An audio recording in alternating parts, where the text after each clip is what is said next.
Selamat pagi Amang dan Inang. Mari kita berdoa untuk perenungan kita. Terima kasih Tuhan atas penyertaan-Mu, berkatilah kami dalam perenungan ini. Amin. Firman Tuhan diambil dari Filemon 1 ayat 15-16. Sebab mungkin karena itulah dia dipisahkan sejenak daripadamu, supaya engkau dapat menerimanya untuk selama-lamanya. Bukan lagi sebagai hamba, melainkan lebih daripada hamba, yaitu sebagai saudara yang kekasih. Bagiku sudah demikian, apalagi bagimu, baik secara manusia maupun di dalam Tuhan. Semua orang memerlukan perhatian. Ada anak kecil yang selalu merengek, dia bergerak ke sana kemari, dia melakukan gerakan-gerakan yang membuat risih orang-orang di sekitarnya. Sebenarnya secara psikologis itu adalah ungkapan, perhatikan saya butuh perhatian. Namun sering sekali orang dewasa tidak menghiraukannya, mengabaikannya, sehingga anak kecil ini merasa sendiri. Bahkan bagi anak-anak yang sudah remaja atau pemuda, naposo, mereka juga sangat membutuhkan perhatian. Perhatian yang kecil, perhatian yang sederhana saja, khususnya dipahami, mereka didengar. Tidak hanya mereka mendengar, tapi mereka perlu untuk didengar. Demikianlah Paulus melakukan semuanya untuk Onesimus.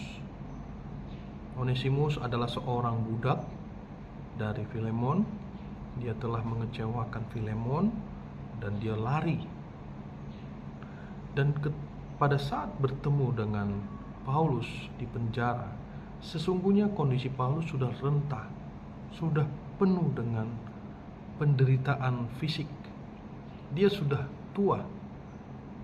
Bahkan dia dipenjara bukan karena melakukan kesalahan kriminal, melainkan dia melakukan penyebaran firman Tuhan.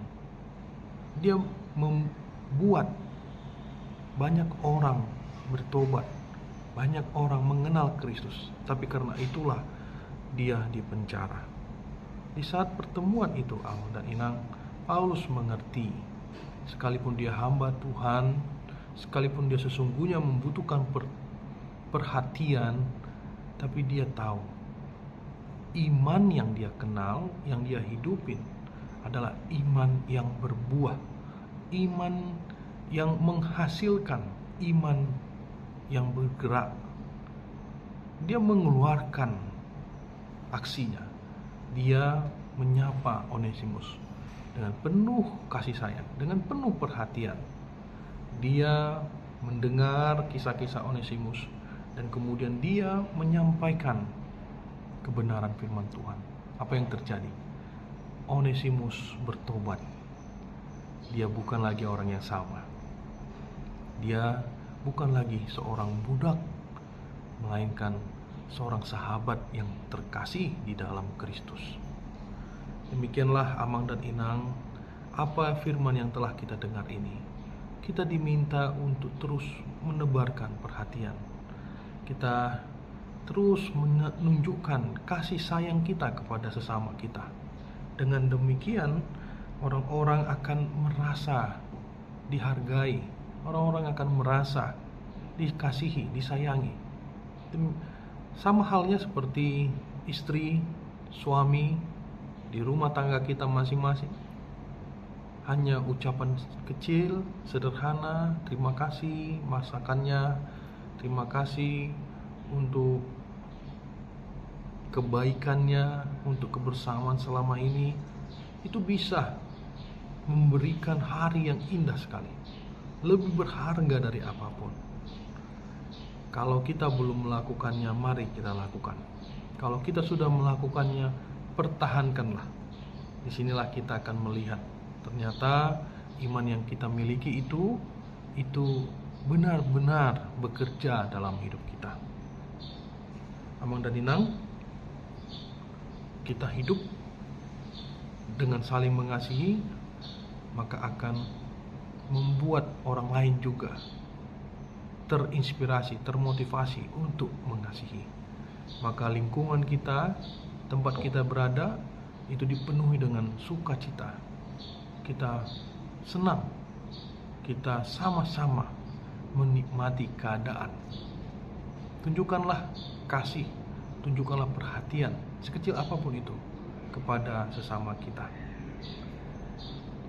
Mari kita berdoa. Terima kasih ya Tuhan untuk firman yang kami dengar.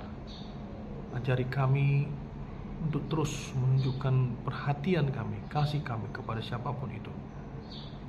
Sebagaimana kami orang beriman yang telah Engkau kasihi, demikianlah kami juga berbuat kepada sesama kami. Kami perhatian kepada istri, suami, anak, menantu, dan cucu-cucu kami. Tolong kami Tuhan untuk saling mengasihi. Terpujilah nama-Mu Tuhan sekarang sampai selama-lamanya. Amin.